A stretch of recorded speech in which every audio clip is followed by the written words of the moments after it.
Kata pengantar, Al-Islamu ya'iyu wa la yula alaih. Islam itu tinggi dan tidak ada yang melebihi ketinggiannya.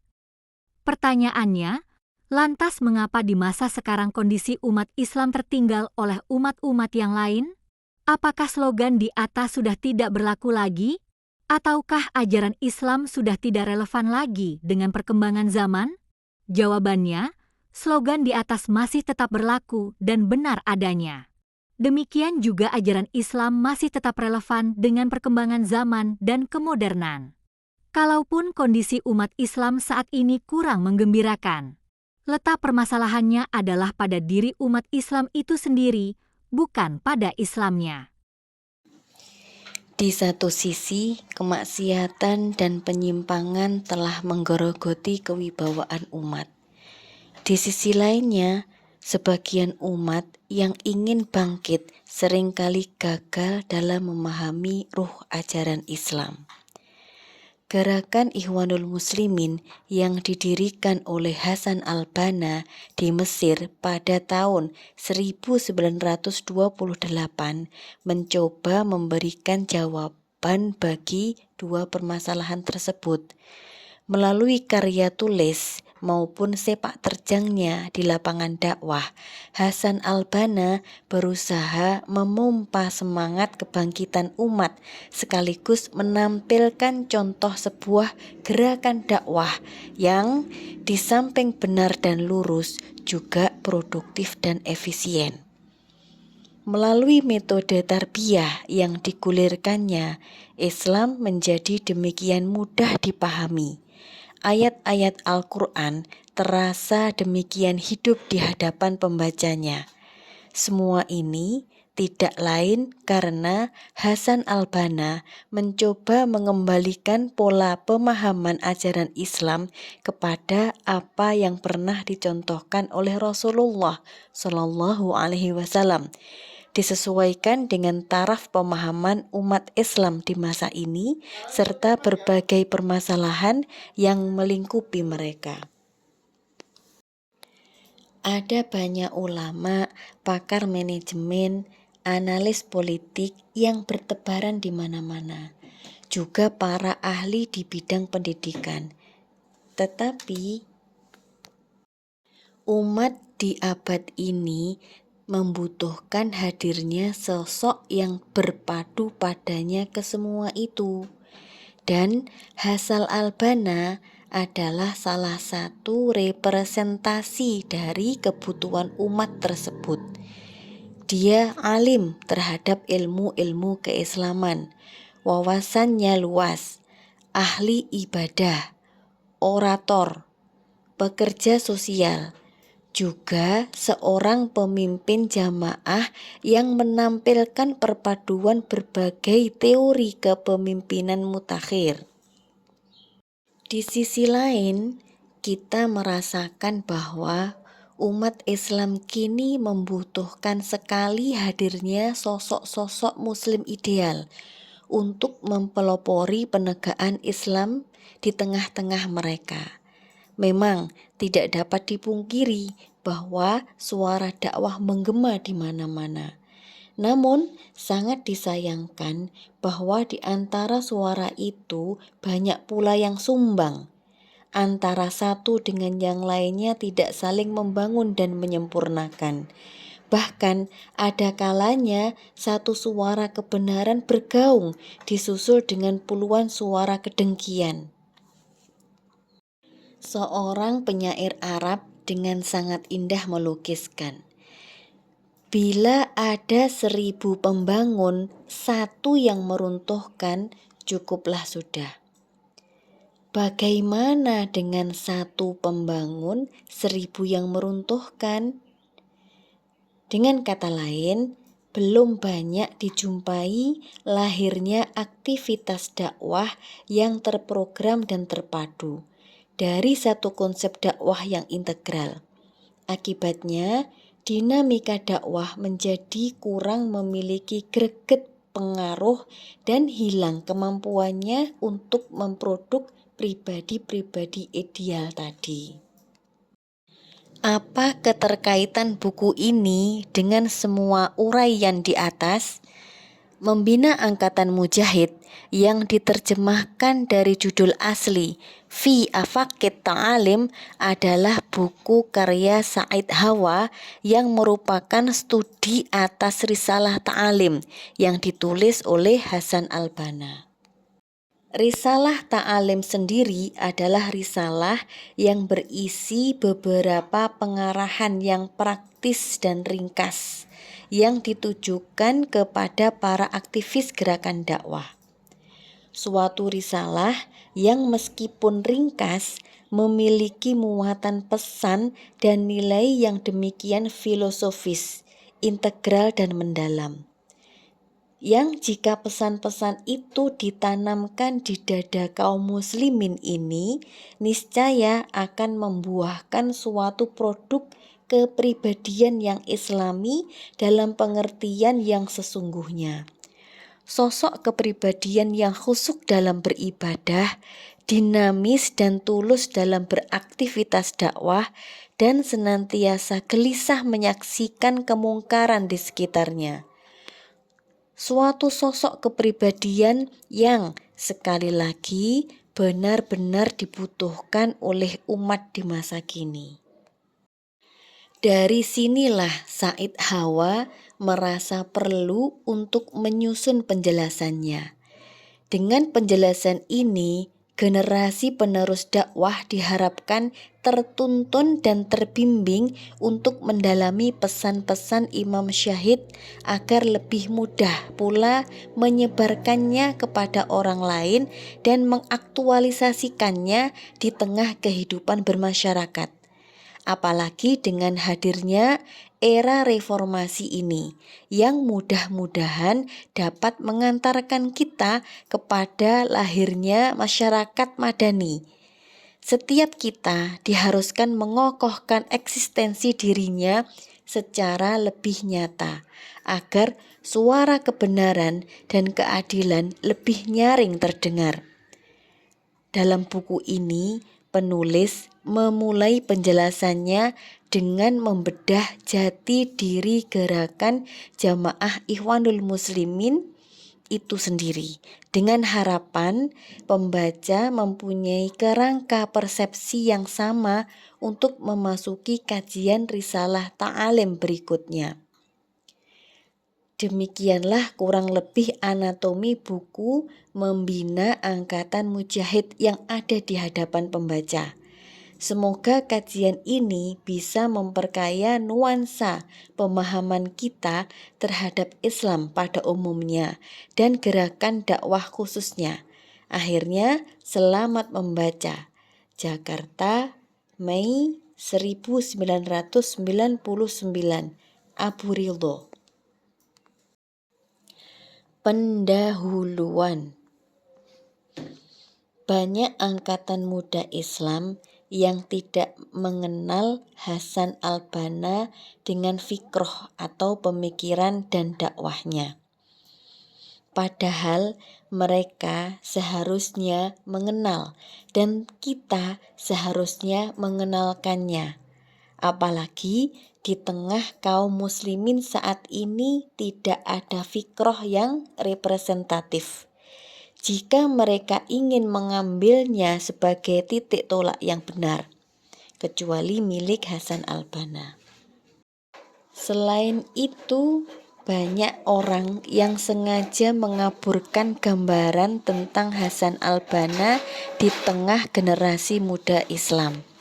Maksudnya tidak lain agar mereka tidak bisa menempuh jalan yang benar sebagaimana yang beliau gariskan. Di pihak lain, kini muncul di mana-mana aliran pemikiran sakit yang menghendaki terasingnya fikroh dan dakwah Hasan al-Banna. Karena itulah mereka dan yang lainnya harus mengerti bahwa gerakan Islam yang tidak bertolak dari fikroh Hasan al-Banna adalah terbukti cacat. Rasanya mustahil kita membangun aktivitas yang lengkap dan komprehensif untuk berkhidmat kepada Islam tanpanya. Selain itu, banyak serangan membabi buta yang ditujukan kepada sebagian fikroh yang dilontarkan oleh Imam Hasan al-Banna. Banyak sudah orang tergelincir karenanya, terutama mereka yang tidak diberi anugerah oleh Allah berupa keluasan cara pandang, sebagaimana yang telah Allah anugerahkan kepada Hasan al-Banna. Hal itulah yang mengharuskan murid-muridnya dan orang yang komitmen dengannya untuk menulis dan menjelaskan fikroh ini dengan mengemukakan argumentasinya. Mudah-mudahan buku ini juga dapat memainkan perannya dalam aspek ini. Barang siapa membaca buku ini dengan seksama, maka ia akan mengetahui betapa luasnya cakrawala pemikiran dan gerakan Hasan al-Banna. Apalagi setelah ia menghayati Risalah Ta'alim yang merupakan salah satu peninggalan paling berharga Hasan al-Banna. Karya ini hampir-hampir merupakan ijtihad terakhir beliau dalam bidang pemikiran dan gerakan. Selain itu, ia juga merupakan buah pandangan yang bernas dan jitu terhadap perjalanan sejarah, realitas umat, dan pemahamannya yang akurat tentang nas-nas syariat. Mungkin orang akan heran setelah mengetahui bahwa Risalah Ta'alim yang hanya berwujud tulisan di atas beberapa lembar kertas ternyata menggariskan beberapa petunjuk di sepanjang jalan sejarah untuk membangun beberapa generasi. Kiranya tidak berlebihan jika kita katakan bahwa ia menggariskan rambu-rambu perjalanan umat Islam dalam usaha mencapai kemenangan dan agenda setelahnya, hingga jangkauan yang demikian jauh. Itu merupakan salah satu bukti nyata kejeniusan Imam Hasan al-Banna rahimahullah. Bahkan itu merupakan salah satu bukti nyata anugerah ilahi yang diberikan kepada lelaki ini. Imam Hasan al-Banna telah menetapkan beberapa tujuan yang harus diperjuangkan oleh setiap muslim, selain menjelaskan kandungan-kandungannya. Ia bukanlah tujuan-tujuan yang disusun secara serampangan, melainkan tujuan yang ditetapkan melalui studi yang mendalam atas nas-nas syariat yang telah ada. Beliau juga menetapkan fase-fase amal untuk mencapai tujuan-tujuan itu dengan memperhatikan kebutuhan umat Islam di setiap kawasan. Beliau menetapkan pula rambu-rambu kepribadian Islam melalui rukun-rukun baiat dan kewajiban-kewajiban yang diperlukan oleh gerakan dalam rangka mencapai tujuan dalam setiap fasenya. Beliau juga menetapkan beberapa kaidah pokok yang membingkai pemahaman, hubungan, dan perjalanannya. Tidak ada sikap ekstrim dan ceroboh, tidak ada perilaku overacting, tidak pula pengabaian terhadap hukum alam. Semua itu telah terangkum dalam 2 bab dari Risalah Ta'alim dengan subjudul Rukun-rukun baiat dan kewajiban-kewajiban seorang mujahid. Risalah Ta'alim berisi 2 bagian. Bagian pertama, rukun-rukun baiat. Bagian kedua, kewajiban-kewajiban seorang mujahid. Hasan al-Banna melalui 2 bagian dari bukunya itu telah berhasil menjelaskan hal-hal yang sangat diperlukan oleh setiap pribadi muslim dewasa ini untuk bangkit secara benar bersama kaum muslimin lainnya demi meraih cita-cita. Oleh karena itu, meskipun risalah ta'alim tertuang dalam bentuk taujih atau pengarahan kepada individu, tetapi ia juga menyebutkan pandangan seluruh gerakan, baik menyangkut proses menuju tegaknya daulah, perjalanan pasca kemenangan, maupun tentang strategi politik ikhwan dan lain-lainnya. Semua itu disampaikan dalam bentuk arahan kepada individu, sebab seseorang yang cara pandangnya tidak jelas dalam segala halnya, maka kemampuannya melangkah secara kontinu dalam barisan yang solid akan lemah. Titik tolak untuk mewujudkan shaf yang mampu mencapai tujuan adalah dengan tersedianya individu yang mengetahui tujuan sekaligus cara-cara mencapainya secara jelas. Juga kemampuan menyesuaikan diri dengan shaf. Risalah Ta'alim memberi semua ini melalui sedikit lembarannya. Itulah salah satu bukti nyata anugerah ilahi bagi Ustadz. Dalam bagian kedua ini, Risalah Ta'alim merinci segala sesuatu yang diperlukan oleh setiap pribadi muslim dewasa ini agar tidak mengulangi kesalahan-kesalahan masa lalu, di samping menjelaskan petunjuk-petunjuk untuk meniti masa depan. Dengan begitu, Risalah Ta'alim telah menetapkan starting point bagi setiap muslim untuk mencapai posisi hanya kalimat Allah lah yang tertinggi di muka bumi ini. Bahkan Risalah Ta'alim memberikan kunci untuk membuka pintu dunia di tangan kaum muslimin jika mereka pandai bergerak dan beramal, insya Allah. Di antara hal penting yang telah diwujudkan oleh Risalah Ta'alim pada sedikit halamannya adalah berupa penjelasan mengenai berbagai hal yang diperlukan oleh gerakan Islam, dari yang global menjadi rinci, dari yang remang menjadi jelas. Misalnya, permasalahan baiat. Selama ini istilah baiat hanya dikenal dengan makna janji setia untuk mengamalkan wirid tertentu atau untuk taat kepada figur syekh tertentu.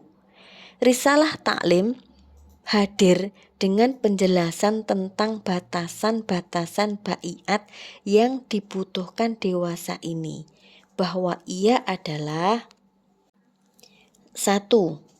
Baiat untuk memahami Islam secara benar. Tanpa pemahaman yang benar ini, aktivitas untuk atau dengan nama Islam tidak akan pernah terjadi. Tanpa pemahaman, langkah bersama menuju Islam tidak bisa diwujudkan. Jika pun bisa, maka ia hanya berada pada ruang lingkup yang sempit dan tidak dapat memenuhi kebutuhan masa kini maupun masa mendatang. 2. Baiat untuk berikhlas. Tanpa keikhlasan, amal apapun tidak akan diterima oleh Allah. Tidak juga dapat bergerak di medan dakwah secara benar.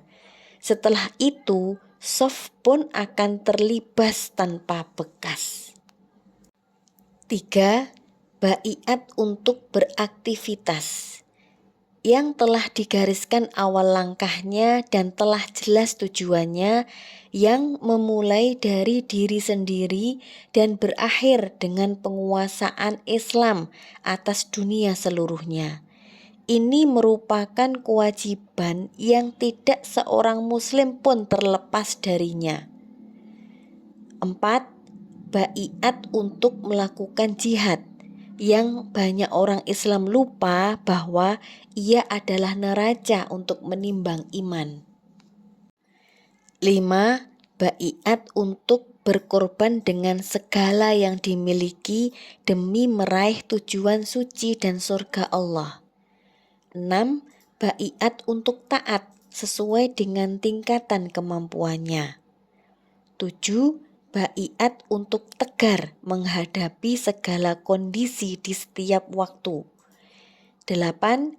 Baiat untuk memberikan loyalitas total bagi dakwah ini dengan melepaskan diri dari keterkaitan kepada selainnya. 9.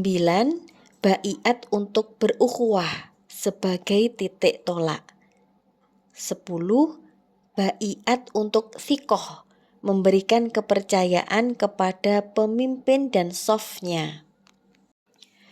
Demikianlah baiat memiliki 10 rukun. Jika terjadi pelanggaran pada salah satu rukun ini, maka titik tolaknya telah keliru dan bangunan dakwah tidak akan pernah selesai secara utuh. Jika itu terjadi, maka seorang mungkin akan kebobolan melalui rukun yang cacat ini, dan pada gilirannya jamaah pun akan kebobolan melalui ini. Oleh karena itu, kemantapan tiap-tiap rukun yang 10 ini dalam diri setiap merupakan satu-satunya syarat yang menjamin awal langkah dan berkesinambungannya. Itulah bagian pertama dari risalah ta'alim. Apabila ia telah menjadi jelas, berarti telah ditemukan sesosok pribadi mujahid yang siap untuk memberikan komitmennya kepada segala hal yang dituntut oleh harokah. Dari sanalah muncul bagian kedua yang memuat 40 arahan. Dilanjutkan dengan penutup risalah yang berisi kesimpulan dan himbauan untuk beramal.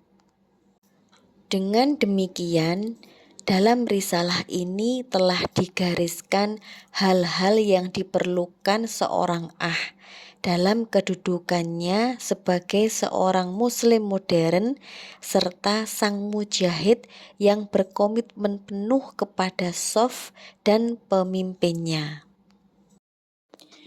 Melalui pembicaraan yang diarahkan kepada individu, maka bangunan jamaah, masa depan harokah, dan konsep perjalanan geraknya telah terpancangkan. Barang siapa tidak memahami risalah ini, maka ia tidak akan mengenal dakwah Ikhwanul Muslimin.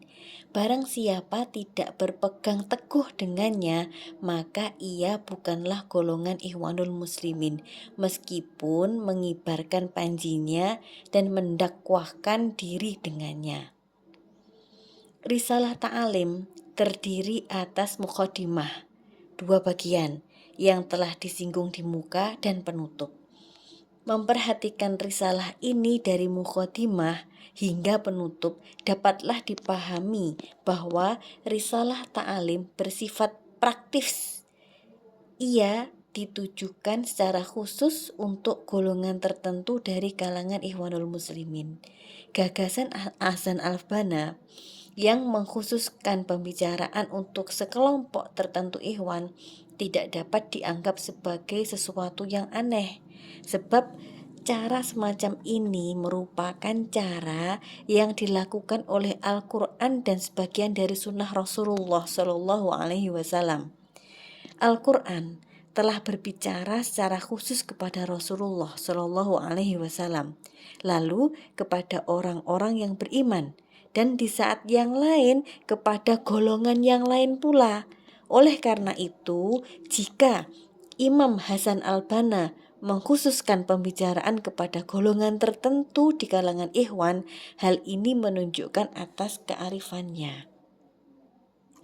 Ustadz Hasan al-Banna sadar bahwa tidak semua orang muslim dewasa ini memiliki kesediaan untuk mewujudkan sikap komitmennya atas keislaman yang tinggi.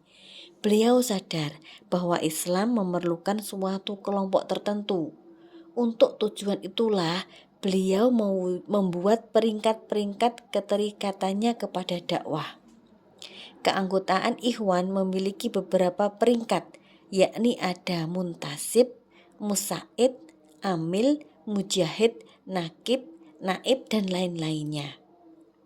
Risalah ini ditujukan kepada anggota ikhwan yang peringkat mujahid dengan maksud agar dapat membangkitkan cita-cita umat Islam dan pada saat yang sama dapat mengetahui syarat-syarat yang harus dipenuhi dalam jihad. Sungguh, Islam tidak akan bangkit tanpa kelompok semacam ini. Kelompok semacam ini tidak akan mampu melaksanakan syarat-syarat kebangkitan kecuali jika mereka memiliki komitmen penuh dengan risalah ini, yakni komitmen terhadap rukun-rukun baiat yang menunaikan kewajiban-kewajibannya. Tidak terlintas dalam pikiran saya untuk menulis sarah atau komentar bagi risalah ta'alim atau risalah-risalah Hasan al-Banna lainnya. Demikian itu karena kata-kata beliau begitu mudah dipahami oleh orang-orang, suatu hal yang jarang dilakukan oleh kebanyakan ulama. Di samping saya tidak mau menjadi hijab antara Imam Hasan al-Banna dengan pembacanya, akan tetapi saya diminta oleh seseorang yang permintaannya itu tidak mungkin saya tolak, maka saya tulislah buku ini. Oleh karena itu, sekali lagi, tulisan Hasan al-Banna amat mudah dipahami dan tidak memerlukan penafsiran secara harfi, kecuali sedikit saja. Maka dalam buku ini saya tidak mengikuti cara penafsiran dan komentar yang biasa berlaku. Saya hanya akan mengomentari beberapa bagian yang kiranya dibutuhkan oleh para pengkaji risalah ta'alim dan bagian lain yang dikehendaki oleh Hasan al-Banna ketika ia menulisnya untuk menjadi acuan awal dalam melangkah. Karena buku ini merupakan tafsiran yang tidak mengikuti metode sebagaimana lazimnya, maka saya menamainya Fi Afaqit Ta'lim, di Cakrawala Ta'alim.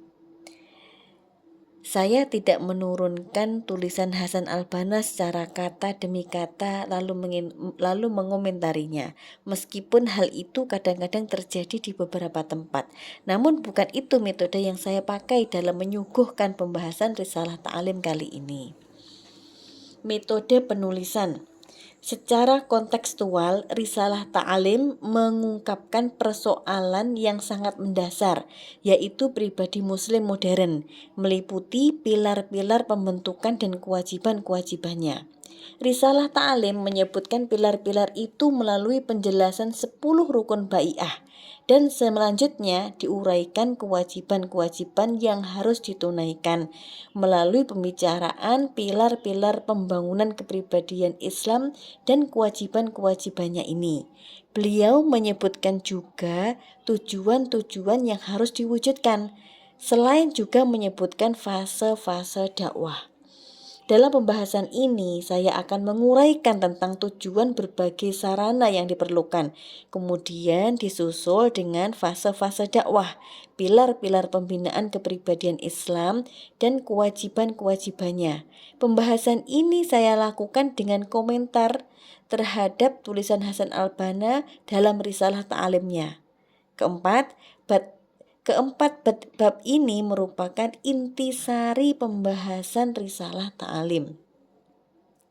Sebelum itu, saya bahas terlebih dahulu 3 bab lain yang isinya membicarakan tentang tokoh Hasan al-Banna dalam kapasitasnya sebagai peletak dasar teori-teori tentang amal Islami atau gerakan Islam modern.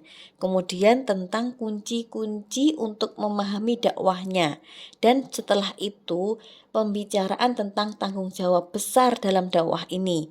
Dengan demikian, buku ini akan memuat 7 bab.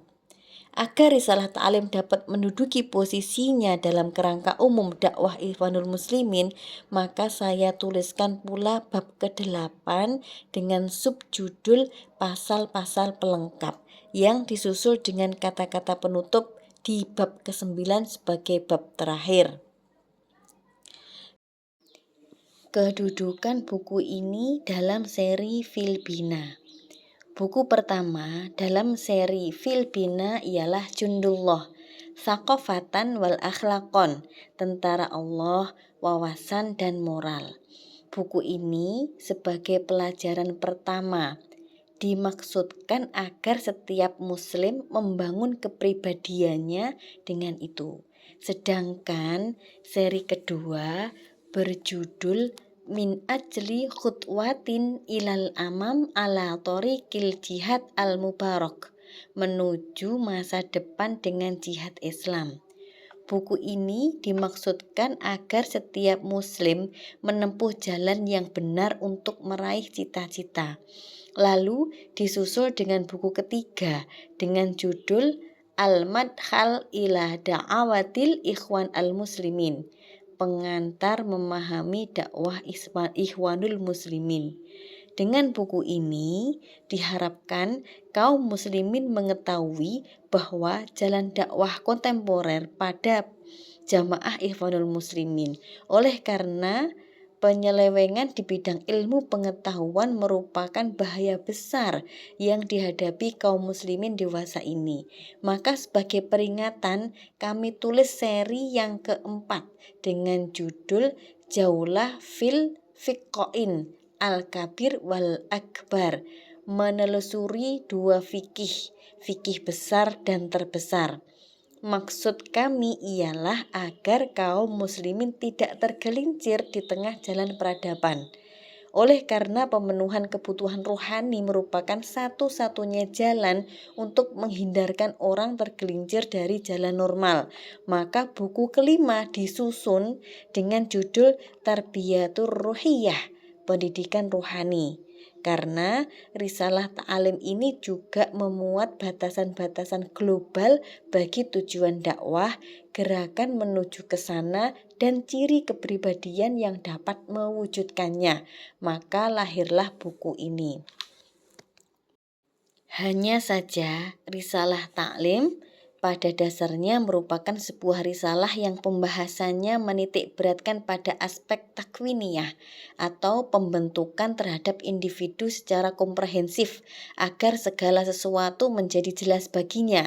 Dengan bekal itulah ia melangkah bersama shaf yang telah tertata rapi dengan menggunakan metodologi yang terencana.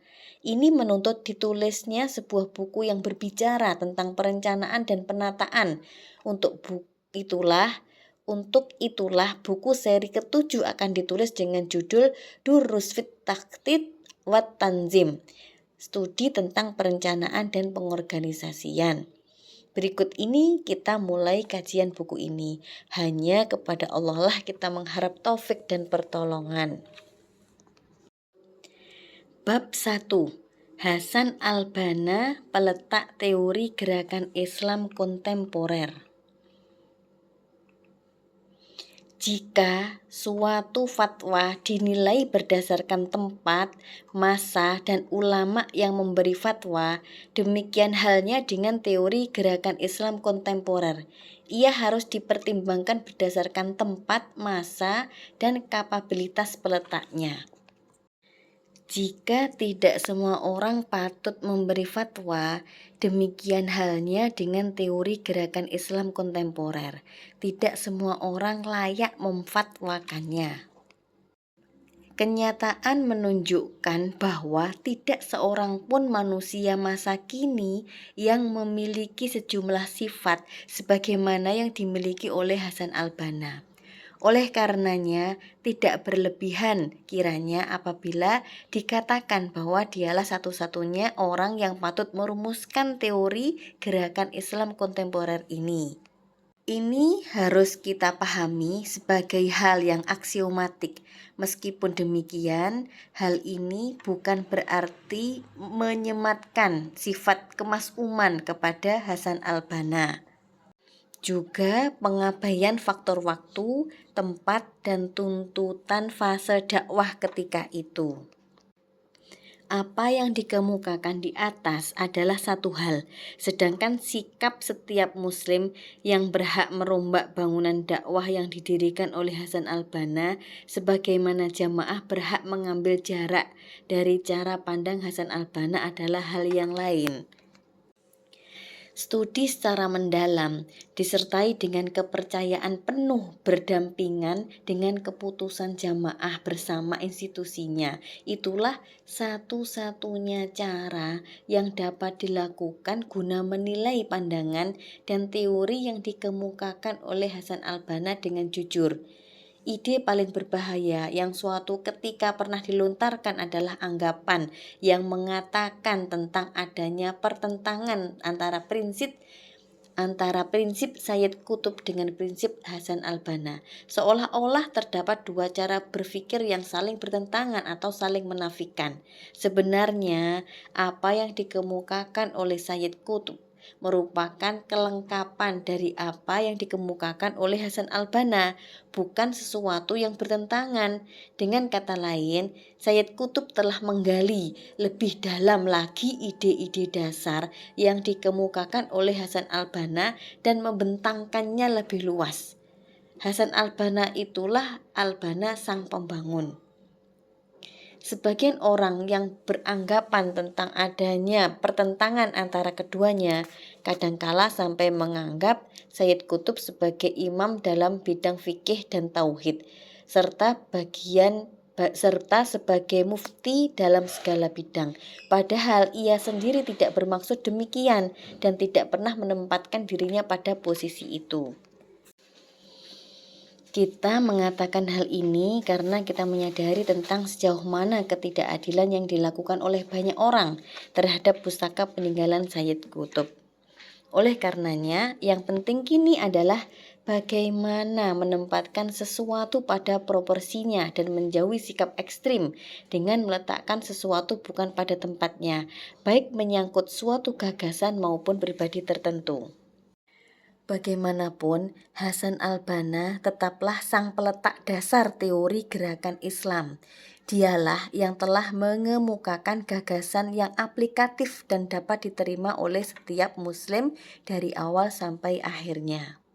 Demikianlah Hasan al-Banna adalah seorang pembaharu di masa kini, sebagaimana telah disepakati oleh semua orang yang berbicara tentangnya dengan penuh pemahaman dan objektivitas. Boleh jadi berdasarkan pengalaman tampaklah bahwa gagasan modern manapun tentang gerakan Islam tidak lepas dari pengaruh ide Hasan al-Banna.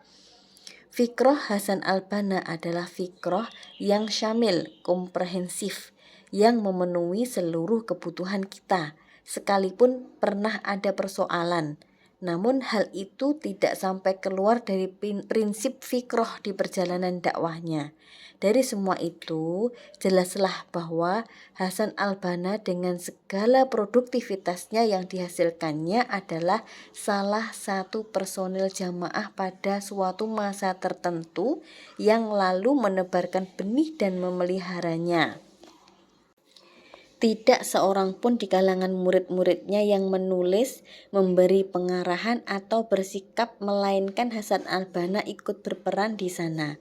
Walaupun demikian, semua keutamaan di awal dan di akhir hanyalah milik Allah Subhanahu wa Ta'ala. Ustadz Hasan al-Banna hadir di saat kaum muslimin dalam keadaan tidak menentu. Memang mereka berjuang di setiap medan.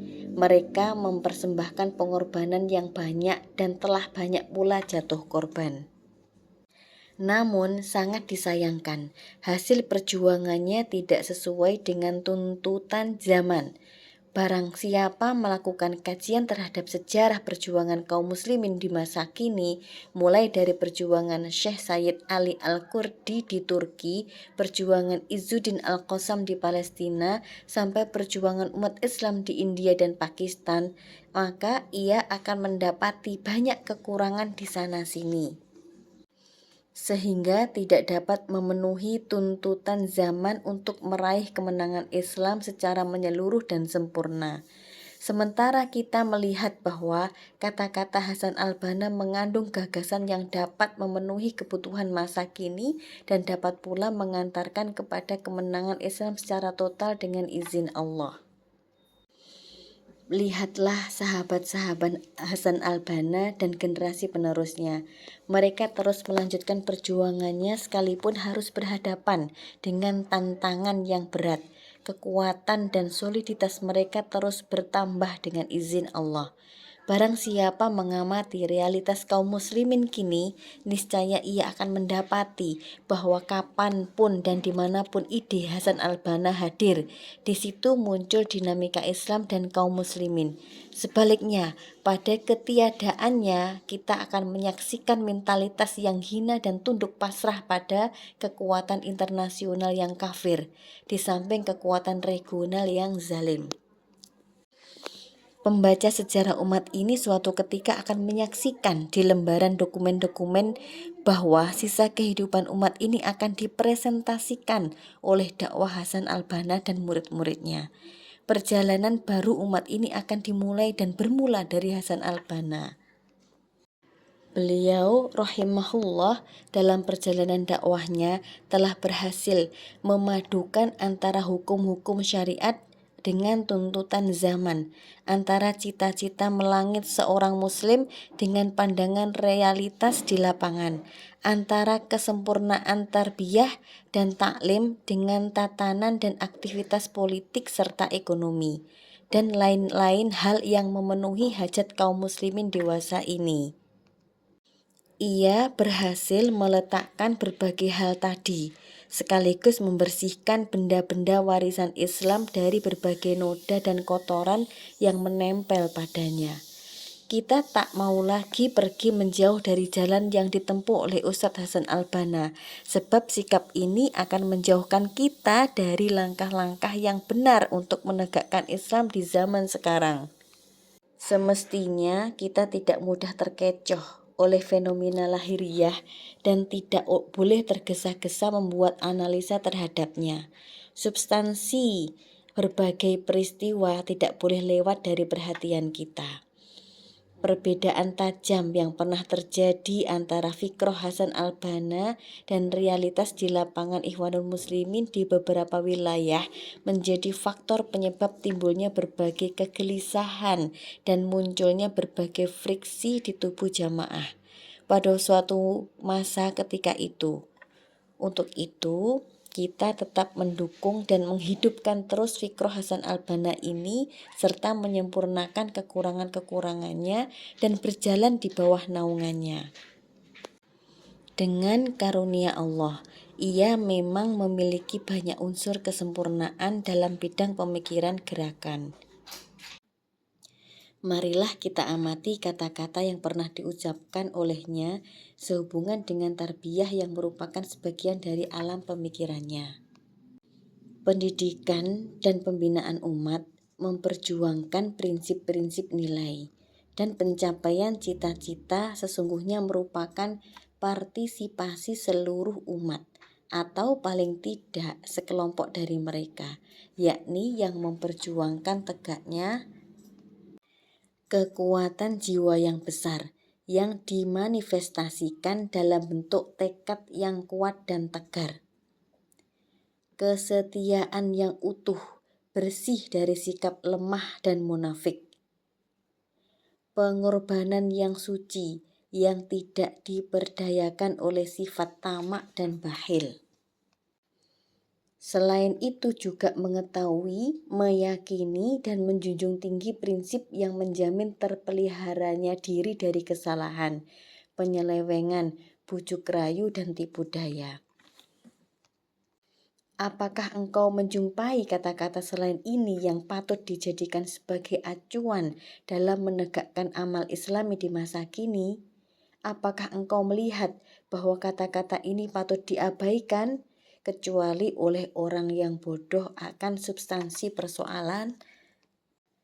Deskripsi global yang baru saja saya sampaikan ini membutuhkan argumentasi untuk merincinya secara utuh, menyangkut berbagai teori yang dikemukakan oleh Hasan al-Banna. Hal ini tentu tidak mungkin diungkapkan dalam buku ini. Walau demikian, hari-hari mendatang Allahu a'lam akan membuktikan bahwa gerakan Islam modern tidak akan dapat membebaskan diri dari fikroh Hasan al-Banna, baik hanya di satu fase perjalanannya di masa sebelum berdirinya negara Islam maupun sesudahnya, di politik dalam negeri maupun luar negerinya, dalam bidang tarbiyah, takwiniyah maupun strategi perjuangan dan pergerakannya. Meskipun Hasan al-Banna adalah satu-satunya tokoh yang kredibel untuk mengemukakan pandangan dan teori amal Islami berkat anugerah Allah Subhanahu wa taala padanya, dakwah yang ditegakkannya memiliki mata rantai sejarahnya, di mana jika mata rantai itu saling berselisih, maka terjadilah kerusakan dalam dakwah. Salafi, sufi, fikih, pemikiran, jihad, tarbiyah, harta, kekuatan, dan lainnya pun memiliki mata rantai sejarah. Jika terjadi penggalan di salah satu mata rantai, maka dakwah juga menjadi berantakan. Oleh karena itu, bahaya paling besar yang dihadapi oleh dakwah dan jamaah ini ialah pewarisan yang cacat dan penisbatan diri yang tidak benar kepada Ustadz Hasan al-Banna. Jika fase takwin dalam gerakan Hasan al-Banna adalah begini dan begitu, lalu terjadi penyimpangan di dalamnya, maka fase itu berarti tidak memberikan sesuatu pun di lapangan apapun, karena saat itu sebuah penyelewengan yang berbahaya telah terjadi. Oleh karenanya, jika pemimpin tidak segera mengambil warisan dari kepribadian Ustadz Hasan al-Banna dalam bidang ilmu, amal, kedalaman makrifatnya kepada Allah, ibadah kepadanya, ketakwaan, warok, zuhud maupun gaya hidup kerasnya, tentu lebih utama jika mengambil warisan langsung dari Rasulullah SAW, maka kehancuran pasti akan terjadi. Oleh karena itu, kita mesti berhati-hati terhadap pewarisan yang cacat, karena ia berbahaya bagi jamaah. Jamaah yang didirikan oleh Hasan al-Banna sesungguhnya mampu mengakomodasi seluruh kepentingan kaum muslimin. Tidak seorang muslim pun yang tidak merasakan bahwa dalam jamaah terdapat segala hal yang diimpikannya. Tidak ada kelompok masyarakat pun yang tidak melihat bahwa kebaikan yang ingin diperjuangkannya terdapat dalam jamaah ini. Dengan kelengkapan-kelengkapan yang menjadi komponen jamaah yang didirikan oleh Ustadz Hasan al-Banna ini, nyatalah bahwa ia adalah jamaah yang matang. Melalui jamaah ini, beliau dapat mengambil kebajikan dimanapun berada, yang kebajikan itu dapat membersihkan daki-daki dari tubuh dakwah. Dengan demikian, seluruh kebaikan telah berkumpul dalam jamaah dan telah pula membersihkan dirinya dari berbagai noda yang mengotorinya selama ini. Hasan al-Banna telah mengambil tasawuf untuk membersihkan kotorannya, mengambil fikih lalu membersihkan kotorannya, juga mengambil akidah lalu membersihkan kotorannya, dan begitulah seterusnya. Katakanlah bahwa semua yang dibutuhkan oleh umat Islam masa kini dapat tersedia dengan asas Islam yang bersih. Demikian semua hal yang membawa kemaslahatan kaum muslimin terhimpun dalam jamaah. Jika dalam jamaah ini terdapat cacat dan kekurangan sehingga para penganut berbagai aliran merasakan keunggulan dirinya dari jamaah ini, maka ketika itu hancurlah jamaah. Apabila ahli fikih tidak melihat fikih dalam jamaah, maka ia akan memandang rendah kita. Apabila seorang sufi tidak melihat jalan tasawuf menuju Allah dalam jamaah, maka ia akan memandang rendah kita. Apabila ahli tauhid melihat ketidakmengertian kita dalam masalah tauhid, maka ia akan memandang rendah dan tidak menghormati kita. Demikian juga terjadi dalam bidang politik, ekonomi, militer, jihad, dan dalam memperjuangkan masalah umat secara keseluruhan. Dalam pada itu, orang-orang yang masa dirinya lebih unggul dari jamaah berambisi untuk menguasai kita. Bagi kita, tidak ada pilihan lain, menguasai atau dikuasai. Jika kita ingin menguasai, maka tidak ada yang dapat dilakukan kecuali kita harus memiliki kesempurnaan dalam berbagai bidang di atas. Dalam Al-Quran, Musa berkata kepada Fir'aun, surat Al-Asra ayat 22. Budi yang kamu limpahkan kepadaku itu adalah disebabkan kamu telah memperbudak Bani Israel. Maksudnya, apakah kamu menghendakiku menjadi Bani Israel sebagai hamba? Adakah engkau lihat pendirian lain yang lebih baik dari pendirian seperti ini dalam memperjuangkan nasib rakyat untuk menghadapi kaum tiran? Kesempurnaan yang menyeluruh seperti itulah yang kita perlukan. Akan tetapi semuanya harus secara tulus dipersembahkan kepada Allah semata, bersama Allah dan dengan kekuasaan Allah. Begitulah cara yang harus kita tempuh, atau jika tidak demikian, kita dengan seluruh bagian yang ada akan ditenggelamkan oleh orang lain. Jika kita dapat memenuhi kesempurnaan kita, maka kita akan menjadi saksi bagi makhluk Allah dalam urusan agamanya dan juga saksi bagi seluruh kaum muslimin yang kita seru. Hanya dengan cara itulah kita dapat memikul beban perjalanan dan memperjuangkan agar kalimah Allah lah yang senantiasa tertinggi di dunia yang diwarnai oleh kekufuran. Jalan kita satu-satunya untuk memperjuangkan ini semua adalah jalan yang dirintis dan ditempuh oleh Ustadz Hasan Al-Banna. Sebentar lagi kita akan lihat buku-bukunya. Bab 2. Kunci memahami dakwah Ikhwanul Muslimin. Dalam sebuah hadis yang diriwayatkan oleh Bukhari Muslim, Rasulullah SAW bersabda kepada Hudzaifah, "Hendaklah kamu komitmen bersama jamaah kaum muslimin dan imamnya." Salah satu prinsip dasar yang tidak boleh diabaikan oleh seorang muslim adalah bahwa umat Islam harus mempunyai jamaah dan imam. Kewajiban utama setiap muslim ialah memberikan kesetiaannya kepada jamaah dan imamnya. Inilah kunci pertama untuk memahami persoalan Ikhwanul Muslimin. Sungguh, gagasan tentang jamaah Islamiyah telah dilupakan oleh banyak orang dan jalan yang benar untuk menuju ke sana pun telah hilang.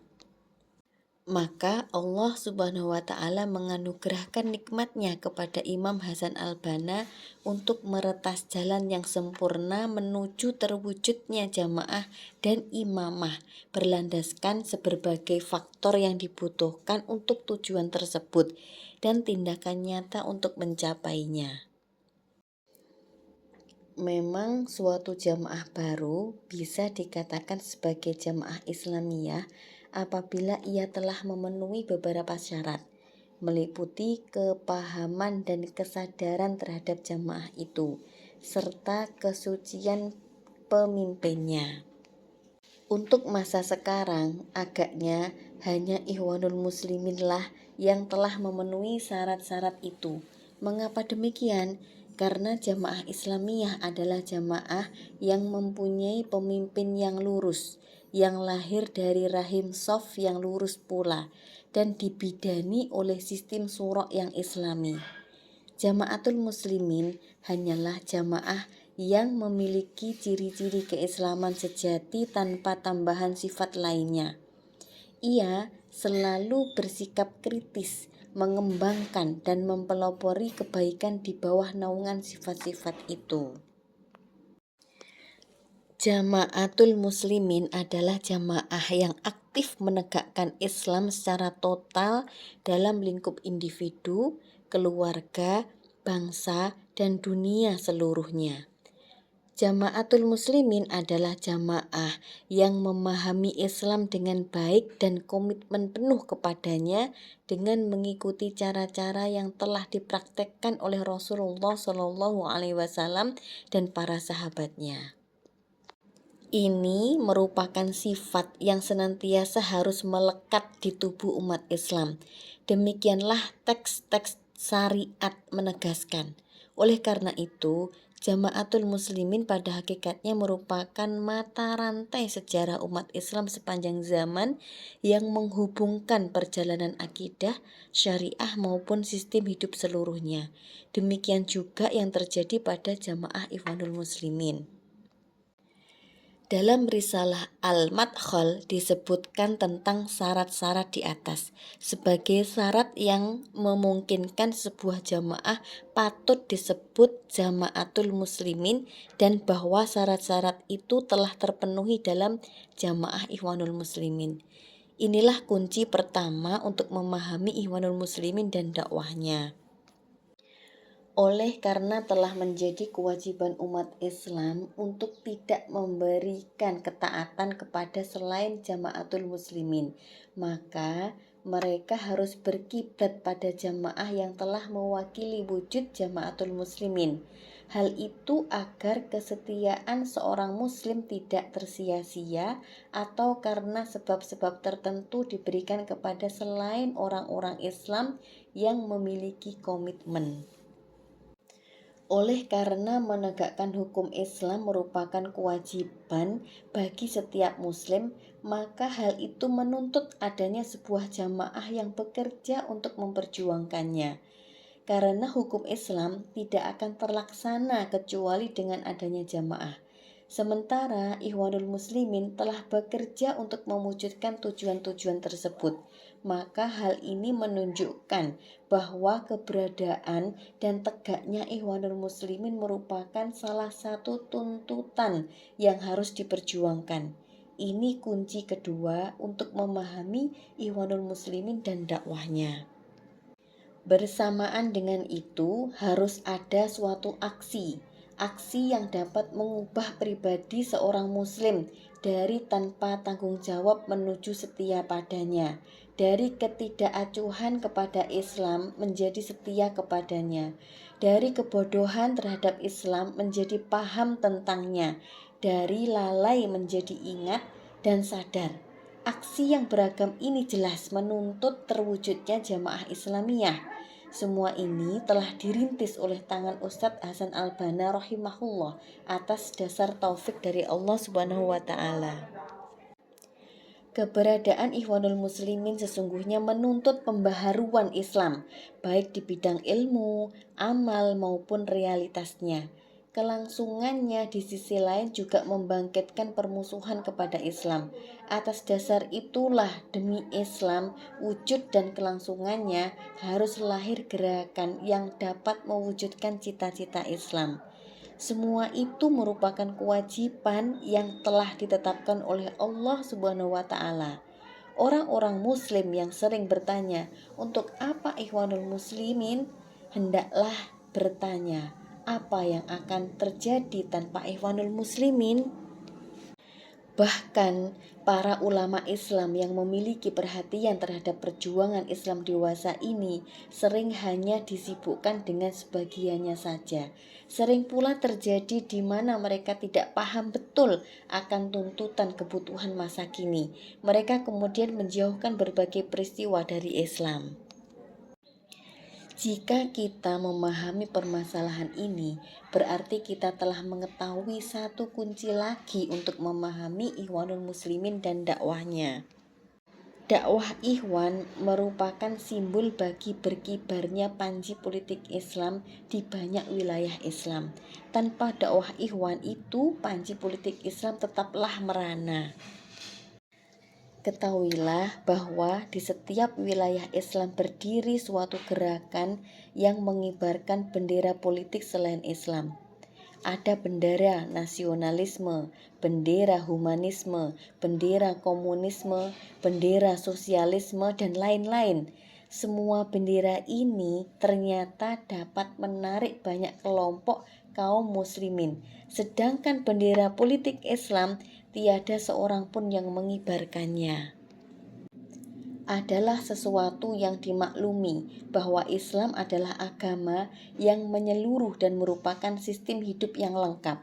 Sejak jatuhnya Daulah Utsmaniyah, bahkan sebelum itu dan semenjak jatuhnya negara-negara Islam ke tangan kekuasaan negara-negara kafir, nasib kekuasaan politik Islam terpojokkan dan bahkan mengalami kehancuran yang besar.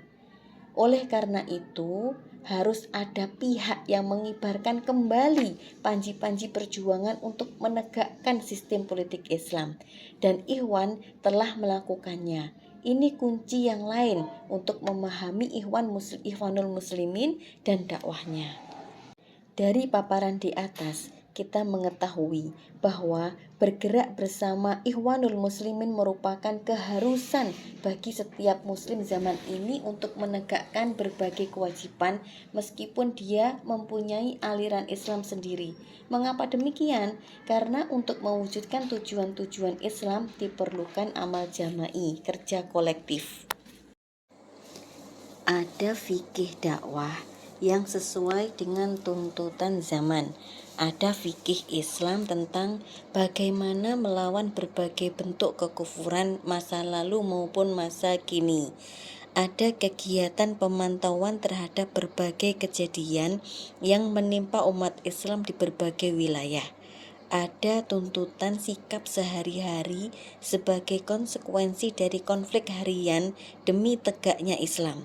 Ada lagi tuntutan gerakan Islam terpadu yang mengharuskan setiap muslim berada di bawah naungannya.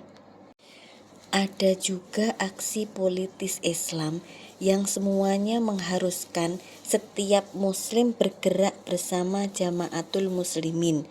Harus dicatat bahwa gerakan Ikhwanul Muslimin adalah gerakan total yang dapat mengakomodasi seluruh tuntutan dan menghimpun semua potensi. Oleh karenanya, tidak seorang muslim pun yang boleh ketinggalan dari dakwah ini. Kembali kami paparkan kunci-kunci dakwah Ikhwanul Muslimin. Kita melihat bahwa reformasi Islam di masa kini adalah trademark Ikhwanul Muslimin yang pertama. Banyak terdapat hukum yang berubah karena perubahan zaman. Banyak situasi yang dapat mempengaruhi karakter fatwa. Oleh karena itu, para ahli fikih kita mengatakan fatwa ditetapkan berdasarkan masa, tempat, dan pribadi yang memfatwakannya. Tidak ragu lagi bahwa zaman kita kini adalah zaman yang memiliki karakter, sifat, konstruksi, aksioma, tuntutan, standar untuk menerima atau menolak dengan prinsipnya sendiri. Sedangkan orang di dalamnya juga memiliki sikap tertentu terhadap Islam. Umat Islam sendiri saling berbeda pendapat dan terpecah belah. Islam menjadi lemah. Ikatan-ikatannya telah memulai berlepasan dari jiwa banyak kaum muslimin. Oleh karena itu, persoalan reformasi Islam di masa kini merupakan persoalan pelik yang membutuhkan energi tertentu untuk membangunnya. Dengan taufiknya, Allah Subhanahu wa Ta'ala telah menganugerahkan kepada Hasan al-Banna kemampuan meletakkan seluruh dasar gerak yang pas demi perjuangan pembaharuan Islam di zaman ini. Oleh karena itu, pembaharuan dan paham zaman menjadi kata kunci untuk mengetahui dakwah pokok Ikhwanul Muslimin. suatu dakwah yang banyak hal masuk di sana, antara lain 1. Rasulullah Shallallahu Alaihi Wasallam telah mewariskan kepada kita Al-Quran, As-Sunnah, contoh aplikasinya, dan produk yang dihasilkan dari ilmu dan amal. Gerakan menghidupkan Islam menuntut penghidupan ilmu, amal, dan produknya. Yang kami maksud dengan produk di sini adalah situasi hati, jiwa, dan ruhani sebagaimana ketika itu dimiliki oleh para sahabat Rasulullah Shallallahu Alaihi Wasallam, di mana jiwa menjadi suci, hati menjadi takut kepada Allah, dan ruh menjadi makrifat kepadanya serta khusyuk beribadah. 2. Proses menghidupkan Islam menyangkut juga hal-hal berikut. A. Menghidupkan kembali sesuatu yang kini disebut fikih dusturi, semacam fikih negara, dan memformat kehidupan Islam dengannya. B. Menghidupkan kembali sesuatu yang kini disebut sebagai fikih an-niqabah, sistem perserikatan dagang, sehingga berbagai masalah kongsi dagang harus berangkat dari fikih Islam dan pelaksanaannya. C. Menghidupkan kembali sesuatu yang kini disebut sebagai qawanin undang-undang, baik menyangkut undang-undang sipil, kriminal, personal, negara, niaga, atau lainnya, dan menformat kehidupan kaum muslimin dengannya. D. Menghidupkan kembali sistem rumah tangga Islam. E. Mengembalikan dinamika kehidupan umat Islam agar dengan itu mereka dapat melanjutkan perjuangan internasionalnya yang menegakkan risalah Islam agar kalimah Allah menjadi yang tertinggi di bumi ini. 3. Termasuk dalam proses menghidupkan Islam ini adalah menghidupkan sistem nilai Islam, baik secara global maupun sektoral. Sebab ada beberapa orang yang meyakini Islam secara global tetapi mengingkari detailnya apabila ditunjukkan mereka mengingkarinya. Di sisi lain, ada sebagian orang yang sibuk dengan urusan furu'iyah Islam, namun melalaikan masalah besarnya. Salah satu dari aktivitas pembaharuan Islam yang telah dan akan terus diperjuangkan Jamaah Ikhwan adalah menghidupkan prinsip-prinsip dasar dengan logika yang aksiomatik dan mencitrakan totalitas ajaran Islam. Di saat yang sama, ia juga mentarbiyah orang untuk memegang teguh ajaran-ajaran Islam secara detailnya. Selain itu, jamaah juga menunjukkan pelaksanaannya dengan cara mengenalkan masalah-masalah furu'iyah sembari menjelaskan mana di antaranya yang tidak boleh diperselisihkan dan mana pula yang menerima perbedaan, batas-batasnya, kapan diperbolehkan dan kapan tidak, serta bagaimana etikanya secara global untuk setiap persoalan. Umat Islam sangat membutuhkan penyucian ilmu-ilmu keislamannya dari berbagai noda yang mengotorinya sepanjang masa. Bersamaan dengan itu, mereka juga membutuhkan pandangan global terhadap masalah-masalah Islam dan kaum muslimin. Ustadz Hasan Al-Banna dengan taufik dari Allah Subhanahu wa Ta'ala telah melakukan semua itu dan jemaah pun telah memainkan perannya dalam masalah ini. Dengan memahami berbagai sisi ini, pada hakikatnya kita telah memahami salah satu kunci dakwah Ikhwanul Muslimin dan permasalahannya secara mendalam. Dalam kesempatan ini, kami ingin menyebutkan sejumlah prinsip umum dakwah ini agar dengannya kita dapat memahami kunci-kunci lain dari dakwah Ikhwan dan permasalahannya. 1. Semua partai, dimanapun mereka, pasti memiliki tujuan, sarana, strategi, sistem pengajaran dan pendidikan, prinsip-prinsip organisasi, undang-undang, khitoh, dan berbagai tata aturan lainnya. Ikhwanul Muslimin yang mendapat kehormatan untuk mengibarkan panji Hizbullah atau Partai Allah memiliki semua itu.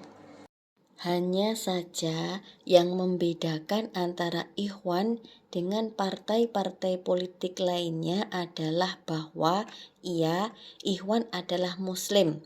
Kepada Islamlah ia bersandar. Terhadap Islam ia berkomitmen, dan dari Islam ia bertitik tolak. Jika banyak kaum muslimin tidak mengetahui bahwa dalam Islam terdapat semua itu, justru Ikhwanul Muslimin memahaminya dari ayat Allah. Surat An-Nahl ayat 89. Kami turunkan kepadamu Alkitab Al-Quran untuk menjelaskan segala sesuatu, petunjuk, rahmat, dan kegembiraan bagi orang-orang yang berserah diri. Dari ayat ini, Ikhwanul Muslimin memahami bahwa dalam Islam terdapat ini semua. Tujuan harus Islam, sarana harus Islami, khitohnya Islami, sistemnya Islami, kaidah-kaidah institusinya Islami, undang-undang dan peraturannya juga Islami. Demikianlah Ikhwan dalam segala urusannya. Dengan itulah Ikhwanul Muslimin memiliki ciri khasnya. Ia ingin menjadi Hizbullah dan tentaranya yang sejati. 2. Pendapat para mujtahid. Setelah menggali kandungan Al-Quran, As-Sunnah, dan berdasarkan pada kaidah-kaidah usuliyah yang berlaku, menganggap bahwa Ikhwan adalah jamaah yang masuk dalam wilayah syariat Islam. Apabila dalam satu urusan muncul pendapat yang beragam, maka umat Islam, negara Islam, dan pemimpinnya harus memberi banyak pilihan. Para ulama mengatakan, imam kaum muslimin harus memilih satu di antara berbagai pendapat dalam masalah fikih, kemudian menetapkan pemberlakuannya. Tentu saja pilihan itu harus berdasarkan pada kemaslahatan yang lebih utama. Pendapat yang beragam terhadap satu persoalan menjadikan daulah Islam berhadapan dengan berbagai pilihan yang dapat disesuaikan dengan waktu dan tempat. Ikhwanul Muslimin berpegang teguh pada prinsip ini dalam undang-undangnya untuk dapat mewujudkan kemaslahatan baik di tingkat regional maupun internasional dengan tetap menjadikan fatwa itu sebagai hal yang memuaskan individu. Untuk menjelaskan hal ini, bisa dipaparkan sebuah contoh tentang sikap terhadap ahlu zimmah, orang non-muslim yang menjadi warga negara daulah Islam. Dalam urusan ini, kita menjumpai banyak pendapat ulama. Sebagian di antaranya ada yang sangat ketat, namun sebagian yang lain lebih lunak dan lebih luas cara pandangnya. Pada masa kini, boleh jadi yang paling pas adalah pandangan yang luas agar kita tidak dihujat dan ditentang oleh opini umum baik di tingkat regional, nasional maupun internasional. Dengan cara penerapan yang serupa ini, Ikhwan pada hakikatnya menegakkan komitmen kepada Islam sekaligus mengakomodasi kepentingan zaman dengan jangkauan operasional seluas mungkin. 3. Memelihara opini umum, baik di tingkat regional, nasional maupun internasional merupakan salah satu prinsip Islam. Ikhwanul Muslimin berpijak kepadanya dan memberikan ruang lingkup yang secukupnya untuk dapat memahaminya dengan benar. Kita memelihara opini umum pada hal-hal yang tidak bertentangan dengan syariat Islam dan dalam batas-batas yang tidak mengakibatkan ternodainya. Jika opini umum itu bertentangan dan justru akan menodai syariat, maka tidak ada perlindungan terhadapnya. Allah berfirman, mereka berjihad di jalan Allah dan tidak merasa takut terhadap celaan orang-orang yang suka mencela. Surat Al-Maidah ayat 54. Prinsip dasar yang kita pegang berkaitan dengan opini umum dalam batas yang kita sebutkan di muka adalah apa yang disabdakan oleh Rasulullah Shallallahu Alaihi Wasallam pada hari Fatu Mekah. Beliau berkata kepada Aisyah radhiyallahu anha, kalaulah bukan karena kaummu baru saja meninggalkan kejahiliahannya, niscaya kuruntuhkan Ka'bah ini dan kubangun kembali di atas kaidah atau petilasan Nabi Ibrahim. Disinilah Rasulullah memelihara opini umum selama tidak berakibat pada rusaknya suatu amal. 4. Ada dua hal yang dapat dicatat berkaitan dengan hal-hal yang dijadikan sebagai pegangan oleh ikhwan.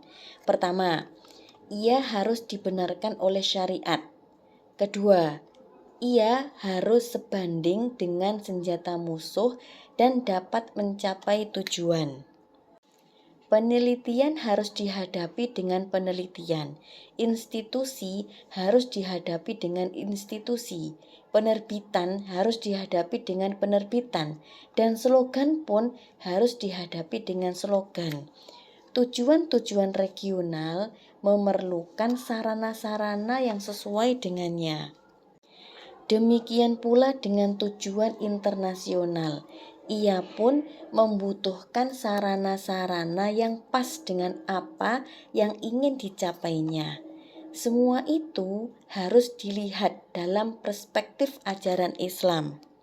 Prinsip dasar yang menjadi pegangan ikhwan amat jelas didapatkan dalam kehidupan Rasulullah Shallallahu Alaihi Wasallam. Beliau menghadapi syair dengan syair, pidato dengan pidato, dan perang juga dengan perang. 5. Prinsip yang menjadi pegangan ikhwan dalam kaitan politik luar negeri adalah prinsip maslahah dengan maslahah. Jika ada seseorang yang ingin berhubungan dengan kita atas dasar maslahah, namun ditukar dengan prinsip, maka kita tolak. Meski demikian, kita siap menanggung kerugian yang banyak demi tersebarnya Islam. Prinsip lain yang menjadi acuan dalam politik luar negeri adalah pergaulan dan prinsip adil sama adil. Namun demikian, bisa saja kita berkompromi dengan kepentingan Islam. Dalam hubungan luar negeri ini atau hubungan dengan lembaga-lembaga internasional, kita akan tetap komitmen dengan Islam. Jika kita menerima suatu diktum umum, kita tetap melindungi diri dengan interpretasi Islami pada diktum itu. Misalnya, kita bergabung dalam struktur Perserikatan Bangsa-Bangsa (PBB), maka kita tetap melindungi diri dengan melakukan interpretasi atas diktum-diktum dan dokumentasinya dengan interpretasi Islam. Kita tidak mau menerapkannya kecuali jika sesuai dengan Islam, dan kita menolaknya jika bertentangan dengan Islam. 6. Dalam perjalanannya menuju sebuah wilayah Islam bersatu, tidak terlintas dalam hati ikhwan untuk menjadikan berbagai wilayah ini saling mendominasi sesamanya. Namun, setiap wilayah hendaknya memiliki undang-undangnya, institusinya, dan persoalannya sendiri yang ditetapkan nanti berdasarkan mazhab fikih atau usul fikih yang menjadi pegangan bagi penduduk wilayah bersangkutan, seperti bahasa nasional dan tradisi masing-masing wilayah, selama masih dibenarkan oleh syariat. Setelah itu, mereka dibiarkan untuk menentukan warna undang-undangnya yang cocok buat mereka. Semua ini tidak diatur dalam kaidah yang satu.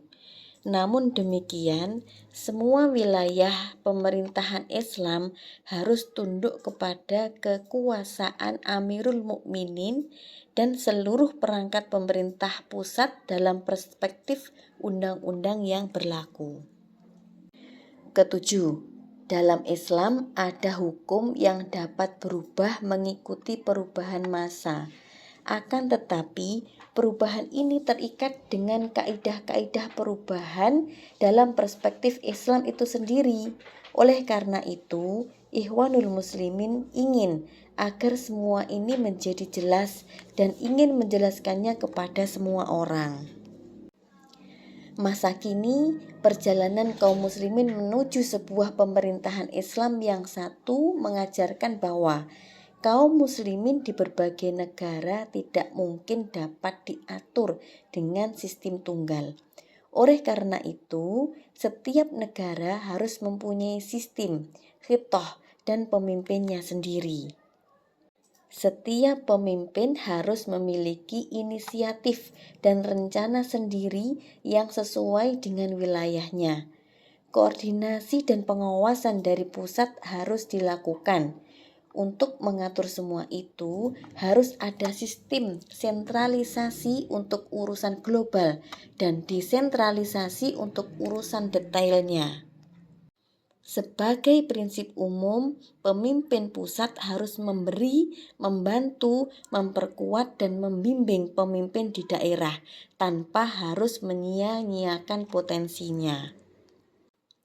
Dari sejumlah prinsip-prinsip dasar dalam dakwah Ikhwanul Muslimin ini, kita mengetahui kunci-kunci dakwah Ikhwan dan permasalahannya yang lain.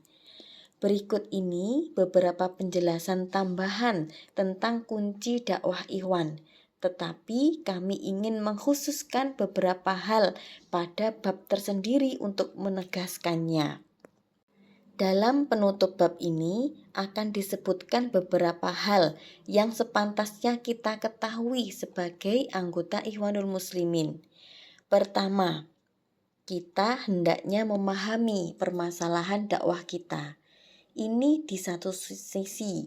Di sisi yang lain, kita harus pandai mendakwahkannya. Setelah itu, kita harus pandai mendekatkan orang-orang yang merespon kepadanya. Di sisi yang paling penting, dari keterangan itu, kita sebenarnya memiliki 3 persoalan: memahami dakwah, mendakwahkannya, serta mentarbiyah dan menarik perhatian orang untuk mendukungnya. Jika salah satu dari ketiga hal ini gagal, maka amal Islami juga akan menuai buah pahitnya, apalagi jika cacat dalam hal yang lebih banyak dan beragam. Oleh karena itu, kita harus melakukan pendalaman tentang diri kita dan diri saudara-saudara kita, tentang potensi yang dapat kita persembahkan bagi ketiga persoalan di atas. Kedua, Musa alaihissalam berkata kepada Fir'aun, "Adakah keinginan padamu untuk membersihkan diri dari kesesatan? Kamu akan kupimpin ke jalan Tuhanmu supaya kamu taat kepadanya." Surat An-Nazi'at ayat 18-19. Di masa kini, pada kalangan tertentu, sebagai salah satu cara dakwah, kita perlu membicarakan keuntungan-keuntungan duniawi yang dapat diraih oleh Islam. Akan tetapi, yang harus disentuhkan kepada semua orang adalah pembicaraan tentang ruh, jiwa, hati. Kebutuhan hati akan dinamika, kebutuhan jiwa akan kebersihan, dan kebutuhan ruh akan pengabdian yang ikhlas kepada Allah. Kita tekankan pembicaraan bahwa nilai-nilai utama ini tidak dapat dicapai oleh seseorang kecuali dengan Islam dan meniti jalan Allah dengannya. bersama keyakinan yang benar, amal yang solih, dan bimbingan yang benar menuju Allah dengan ibadah dan zikir. Semua ini menuntut kepada setiap untuk memahami bekal perjalanan, prinsip-prinsip langkah, dan kendala-kendala mendadak yang mungkin ditemui oleh seorang pejalan. Ini merupakan sebuah keniscayaan bagi seorang Jika ia tidak mampu mewujudkannya, maka ia akan terpisah dari dunianya. Orang Barat secara umum telah merasakan adanya kekosongan jiwa. Oleh karena itu, banyak di antara mereka yang melarikan diri ke dunia mistis seperti Buddha atau lainnya. Padahal semua itu tidak dapat memenuhi hajatnya. Yang dapat memenuhi kebutuhan dan kekosongan jiwa, kerinduan hati, dan kehausan rohani yang suci hanyalah Islam. Namun, semua nilai ini memiliki prinsip dasarnya dalam Islam dan harus didalami untuk mengetahuinya. Bagaimana cara mengubah situasi hati? Bagaimana kita mengembalikan hati ke makom ibadah yang murni kepada Allah? Bagaimana caranya membangkitkan jiwa untuk berakhlak Islam, semisal lemah lembut, bijaksana, pemurah, dan lain-lain, sehingga sifat-sifat tersebut melekat di dalam jiwanya? Bagaimana cara mensucikan jiwa dari penyakitnya, semisal hasad, ujub, takabur, dan lain-lain? Semua ini harus jelas bagi kita. Kita harus memfokuskan dakwah menuju ke sana, sebab ia merupakan bagian dari hidayah Nabi. Ini merupakan bagian penting yang semua orang membutuhkannya, baik miskin maupun kaya. Pendalaman untuk memahami hal ini juga merupakan salah satu kunci memahami dakwah Ikhwanul Muslimin. Dalam kaitan ini, kita adalah kelompok sufi. Akan tetapi sufinya kaum salaf yang bersih dari kotoran bid'ah dan khurafat, serta terikat oleh akidah ahli sunnah wal jamaah, bebas dalam frame pandangan ulama. Semua itu dilakukan agar dakwah kita tidak mengambil bentuk sufisme zaman ini, yakni sufisme yang mencampur adukkan antara yang benar dan yang salah, yang hak dengan yang batil, yang sunnah dengan yang bid'ah, dan yang asli dengan yang palsu. Ketiga, kita harus memahami kapasitas intelektual orang yang kita ajak bicara. Dalam konteks itulah pembicaraan dan dakwah berlangsung. Ada orang asalnya muslim namun disesatkan oleh pemikiran kafir. Ada orang yang pada dasarnya memang kafir. Ada lagi yang muslim tetapi lalai. Ada pula muslim sufi. Ada muslim salafi. Ada pemburu dunia dan ada pula pemburu akhirat. Kita harus pandai memilih cara dalam berkomunikasi dengan masing-masing dari mereka dan harus cermat membangun kesan awalnya. Kepada seorang sufi yang khusyuk misalnya, kita harus menggugah perhatiannya melalui penanaman prinsip bahwa ada banyak kewajiban yang harus ditegakkan, seperti menegakkan daulah Islam dan bekerja demi menegakkan kalimah Allah menjadi yang tertinggi, seperti bahwa kaum muslimin adalah jamaah yang satu. Semua itu harus disertai dengan dalil yang sejelas-jelasnya. Kepada seorang muslim yang tidak memahami persoalan kita, harus kita pahamkan tentang siapa kita, apa tujuan yang akan kita capai, dan apa cita-cita kita. Harus menerangkan bahwa semua itu menjadi kewajibannya juga, kewajiban kita juga, dan kita semua harus bekerja sama. Kepada seorang muslim yang beriman tetapi bodoh tentang Islam, kita harus mengajarinya pengetahuan tentang Islam. Ini harus dilakukan dengan dada yang lapang dan tidak mengenal putus asa. Kepada seorang muslim yang berpaham salafi, kita jelaskan bahwa dakwah Ikhwan adalah dakwah salafiyah. Kita memegang teguh manhaj para salafus soleh, baik dalam ilmu, amal, maupun gerakan yang menghantarkan kepada tegaknya daulah Islam selaras dengan manhaj tersebut. Kita berdoa untuk muslim salafi ini agar setan tidak menjauhkannya dari orang-orang yang bekerja dengan ikhlas untuk memperjuangkan agama Allah. Akan halnya putra-putra Islam yang telah disesatkan oleh musuh-musuh Allah, ia harus disadarkan kembali agar yakin kepada Islam, Al-Quran, dan prinsip-prinsip imannya melalui penjelasan dengan argumentasi yang kuat. Selain itu, kita harus melihat noda-noda pada keimanannya, lalu kita bersihkan. Kita lihat titik-titik kesalahan pada cara berpikirnya, lalu kita luruskan melalui diskusi yang baik atau dengan memberinya buku. Selama melakukan terapi itu, kita harus ingat bahwa kita tengah bertarung melawan kekufuran dan setan guna memenangkan seorang muslim. Kita tidak membiarkan kekufuran dan setan mengalahkan kita sehingga saudara kita menjadi korban. Kita harus mengerahkan segala cara untuk memenangkan pertarungan ini. Sedangkan ketika menghadapi golongan kafir, kita harus memfokuskan perhatian kita pada titik awal yang itu adalah iman kepada Allah, Rasulullah, serta Al-Quran yang diwahyukan. Sejauh mana kemampuan kita menanamkan titik awal ini, sejauh itulah kita bisa melanjutkan proses perubahan pada dirinya, menjadi mudah atau menjadi sulit. Titik tolak paling kuat pada diri seseorang ialah titik tolak yang di situ terangkum adanya zikir dan pikir sejak semula.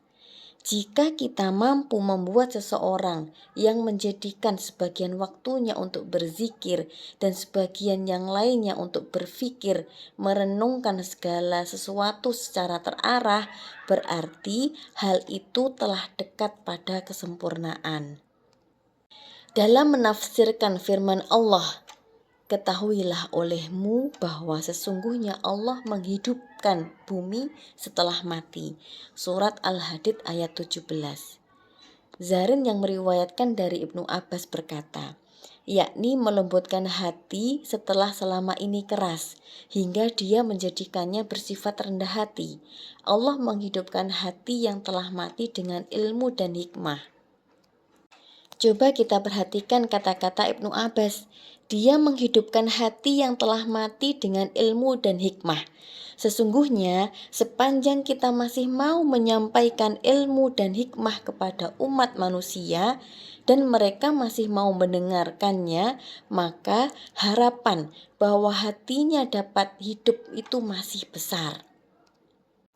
Satu hal yang penting untuk diperhatikan dalam masalah ini adalah kita harus menahan diri ketika marah dan harus memberi maaf kepada orang yang berbuat jahat kepada kita. Tanpa kedua sifat tersebut, kita tidak akan mampu memimpin umat. Bukhari meriwayatkan komentar yang dibuat oleh Ibnu Abbas terhadap firman Allah.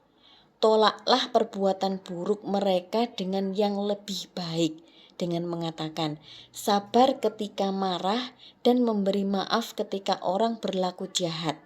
Apabila mereka melakukannya, maka Allah akan memelihara mereka dan musuh-musuh mereka pun akan tunduk.